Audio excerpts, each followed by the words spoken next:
नमस्कार, मी ॲडव्होकेट कल्याण कदम. मागच्या व्हिडिओला तुम्ही प्रतिसाद जो दिला त्याबद्दल तुमचे मनापासून आभार.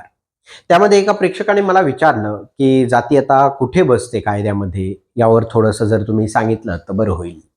मग मित्र हो, मला अभिमानानं सांगावंसं वाटतं की भारतीय संविधानामध्ये भारताच्या सर्व नागरिकांना एक आणि एकच म्हणजे इक्वॅलिटी ऑफ लॉ, समानतेच्या नजरेनं पाहिलं जातं.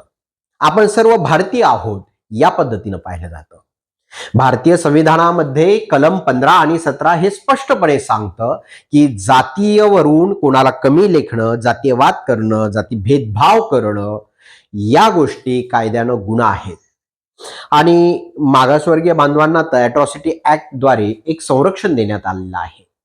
आणि मला त्यावरूनच असं वकिली करताना एक गोष्ट नमूद करावीशी वाटते की जी गोष्ट कायद्यानं आपल्याला भेटलेली आहे त्याचा कोणीही चांगला वापर करावा, कुणावर अन्याय करण्यासाठी नाही तर स्वतःला न्याय मिळवण्यासाठी करावा.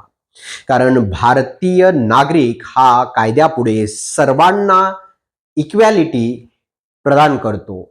आणि म्हणून जातीचा, माणसाचा आणि माणुसकीचा हा जर आपण विषय ज्यावेळेस बोलत असतो त्यावेळेस जात ही फक्त मनात असते, परंतु माणुसकीचा आधार आणि संविधानाचा आदर या गोष्टी आपण सांभाळल्या पाहिजेत. तुम्हाला अशाच पद्धतीने कोणत्याही विषयावर व्हिडिओ हवा असेल तर नक्की कमेंटमध्ये सांगा आणि सबस्क्राईब करायला विसरू नका.